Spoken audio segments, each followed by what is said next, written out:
All right, today I'm going to talk about meditation techniques. It says favorite meditation techniques, but they don't really fit into any order. I just have some of them written down. So I have this difficulty key. So to go over this, I have easy, moderate, and advanced. And I categorize an easy technique as something that's simple to apply, and anyone of any experience can apply this technique and achieve success. Quote, success. Moderate, I would say, would require a little bit more experience or a little more prior knowledge before it would make sense.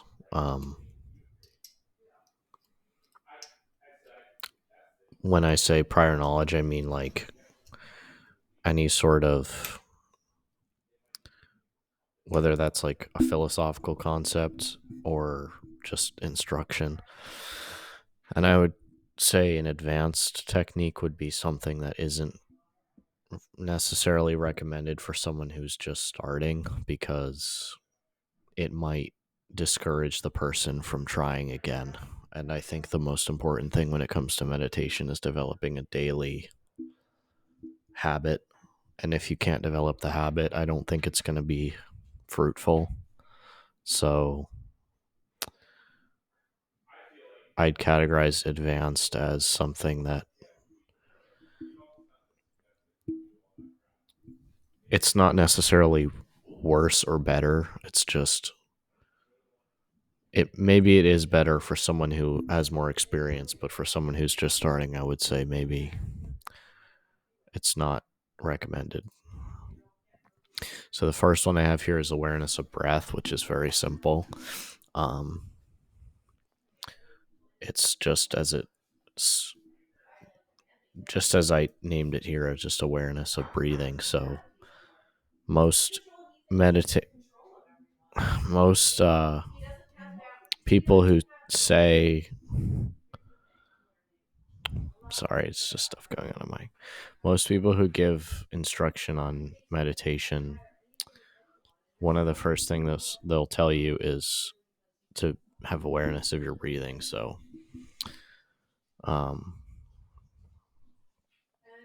that's what this is. It can be either counting the number of times you inhale and exhale, or it can be counting length, either way. And I put this as an easy because it's pretty easy to just count your breathing, and it's pretty easy to practice this anywhere. You can practice it at home, in school, at work. It doesn't need to be just in the space that you normally meditate. And you can combine it, I put, with steps for walking meditation. You can count your breath for walking. And the second one I have here is basically the same thing, but it's just awareness of body. So instead of breathing, you're paying attention to sensations in your body. And this could be your breath, actually. Some people pay attention to the feeling of their nostrils when air goes in and out. But I would categorize that as body and not breath. And I put this as an alternative here. I would use the word alternative because I don't think it's any more or less difficult. But you just watch the sensations, and if you feel tense anywhere, a useful strategy is to release tension. I know this is what they use in Vipassana. Is they watch their body, and when they feel tension, they release it, and they just repeat that. The third one I have is Tonglen, which is a Tibetan word for giving and receiving. And I put this difficulty as moderate because is a visualization technique, which is maybe a little bit more tricky to grasp than just one of these really simple kind of awareness ones.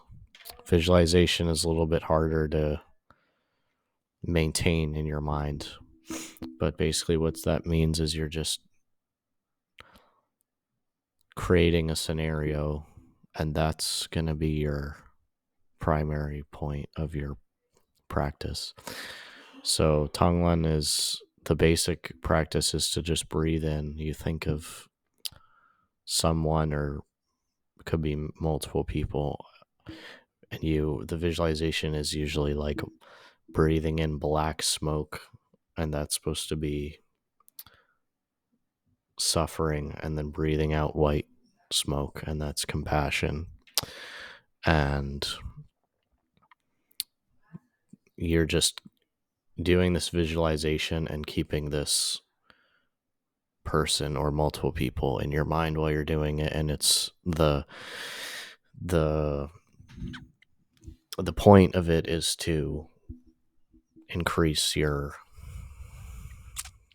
compassion and have more altruism and be a little bit more selfless. So that's Tonglen.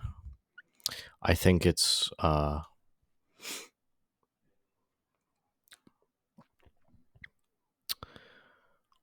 wonderful for when you're feeling lots of emotions, or someone else is feeling lots of emotions. I think it's a good technique to practice.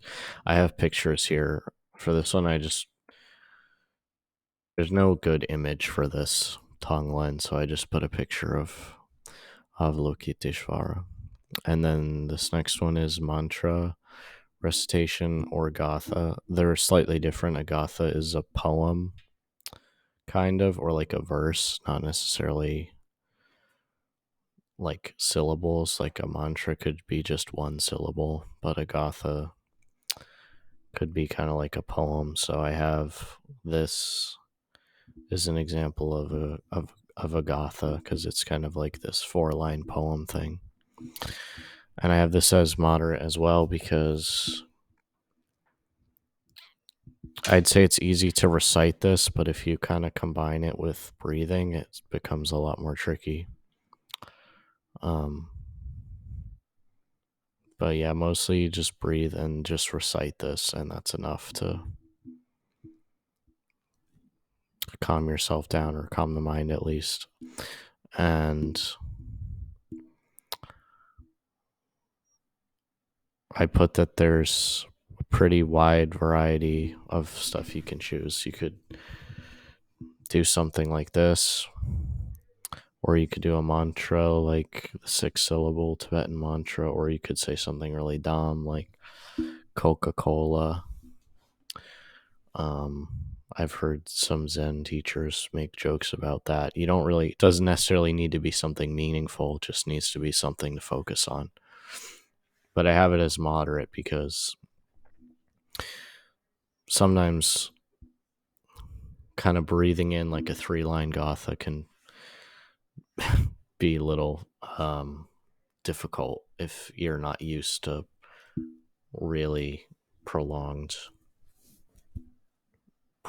breaths and prolonged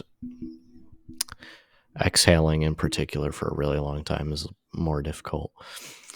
This one's called sound awareness. I like this one a lot. I put it as easy, and you just become aware of sound. And it can be either like if you're meditating and you have a window open, or if you're meditating outside, you just pay attention to like the sound of the birds or the wind or anything like that, and you just hear the sound, and that's it. And if you don't have sound, you can make sound. I put this picture of a bowl here because I really like the sound of these bowls. I think it's good for focusing.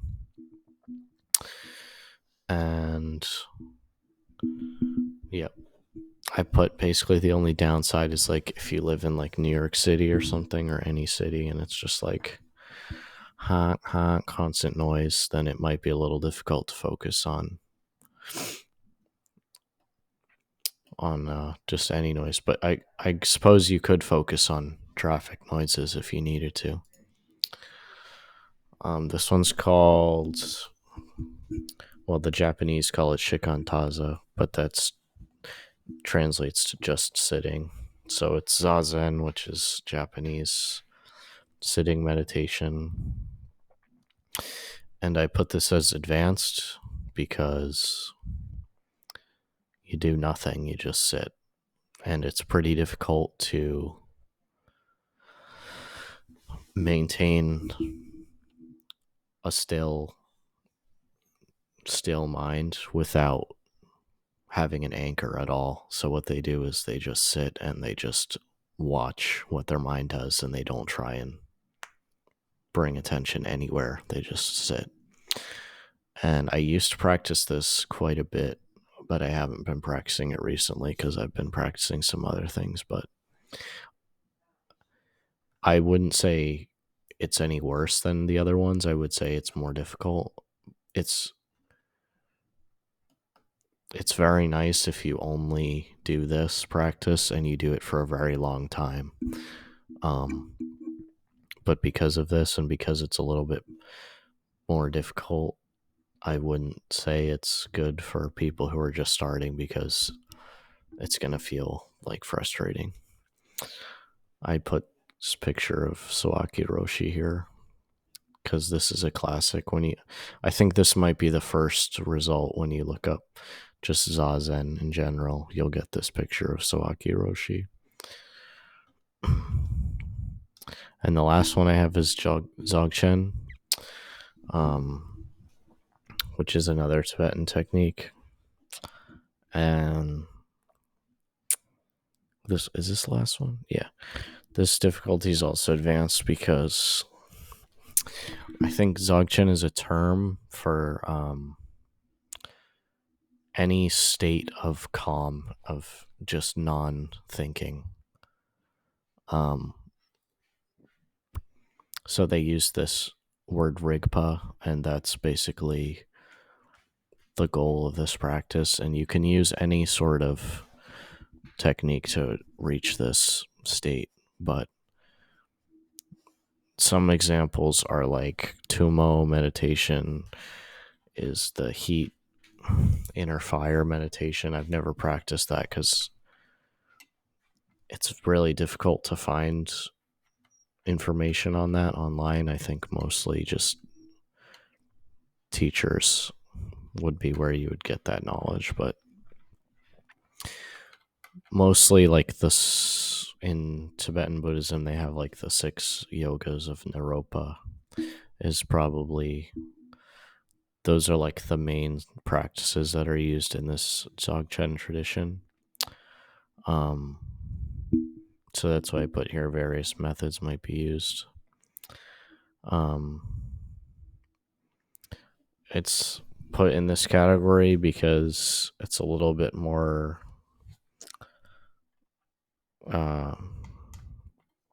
ambiguous. It's not as like clear and direct what you have to do, so it's kind of confusing. I think it's really fun to like get into the philosophy of it, but it's not really fun if like you're just starting and you have no idea what to do. It might be frustrating, but that's basically it. That's my video on that, so I thought that would be fun. Yep.